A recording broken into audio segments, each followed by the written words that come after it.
Jonathan and Holly Cannon are on a mission, having each experienced addictions and homelessness in their young lives, and having helped each other through recovery, have started an organization to help others recover as well. Their organization and its activities are centered around providing the core elements of recovery that helped them the most: housing, peer connection and support, meaningful work.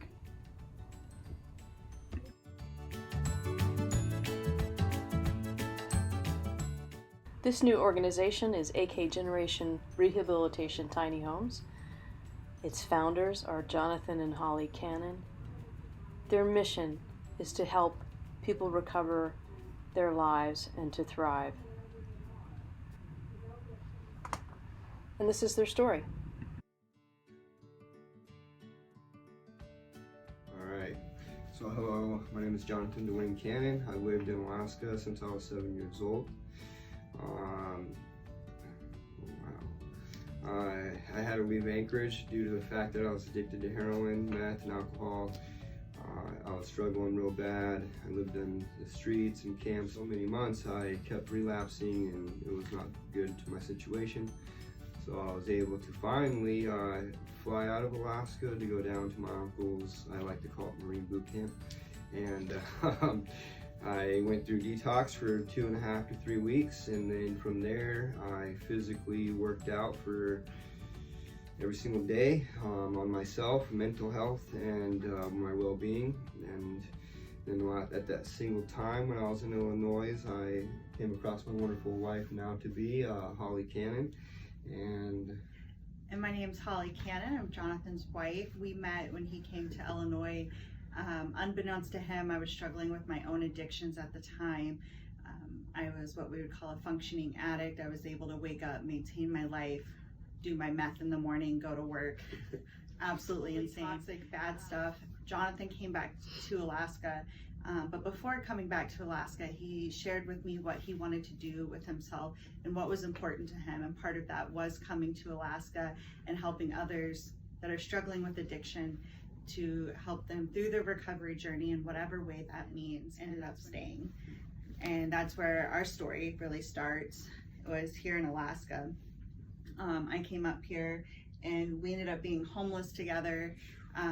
Everybody that Jonathan had been associated with were all people that were still active in their addiction and things like that. So it wasn't good support network. We were very serious about our recovery and him in that way. During that time of being homeless here in Anchorage, we were engaging in conversations that were being held by the Anchorage Coalition and Homelessness and other organizations at that time that were truly trying to get an understanding of people with lived experience and what their situation was and why it was that way. It was at that time that we started meeting with people of the community, from all the way from our community councils to the coalitions, and sitting on panels talking about what it means to be homeless in Anchorage and all of those things. We met a lot of great people that really helped us through our recovery, unbeknownst to them. yes, People that just wanted to hear our story, sit down and humanize who we are as people. And you know, we really wanted to model what it means to be sober. What does it mean to be recovered, and how do we get there? And that's really where AKGR Rehabilitation comes into play. Jonathan and I were able to maintain our recovery without traditional treatments because we were leaning on our sober support people in the community. Talk about that a little bit. You've had quite the journey and quite the story to get to this place. What is AKGR Rehabilitation? What is that? How did we get there to this? You formed an organization. Yeah, from what you've been through and from what you learned about what you've been through.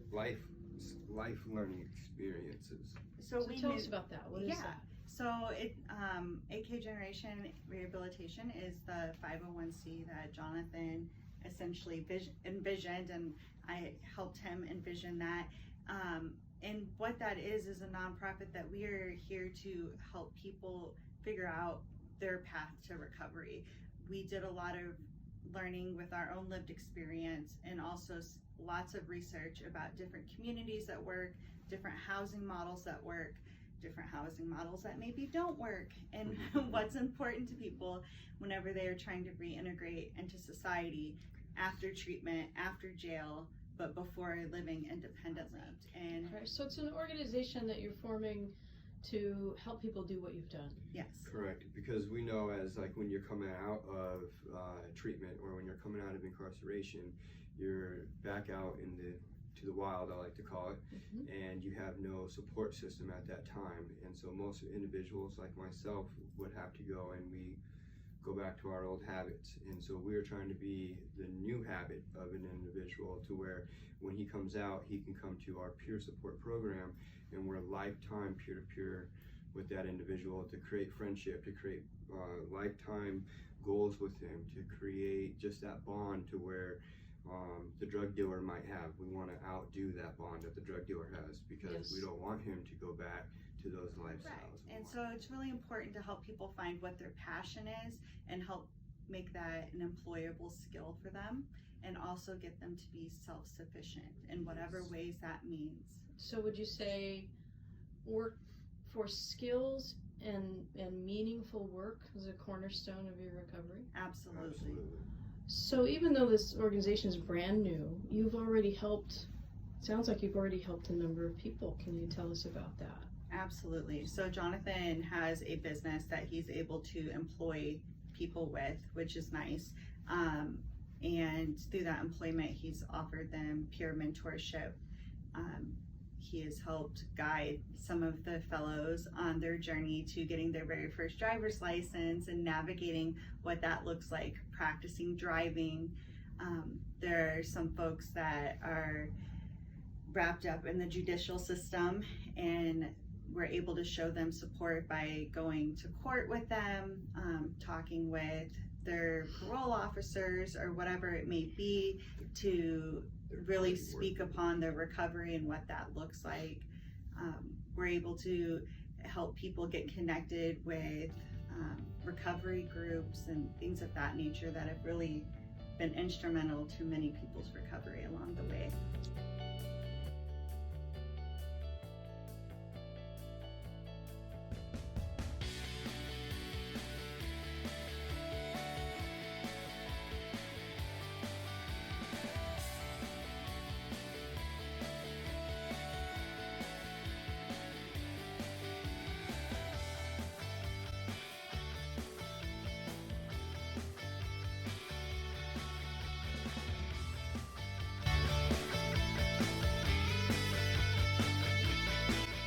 If you would like more information about AK Generation Rehabilitation Tiny Homes, to get involved, to volunteer your time, or make a meaningful donation to support the organization, please contact us, akgenerationrehab@gmail.com, or find us on Facebook, and be part of the positive change happening in Alaska.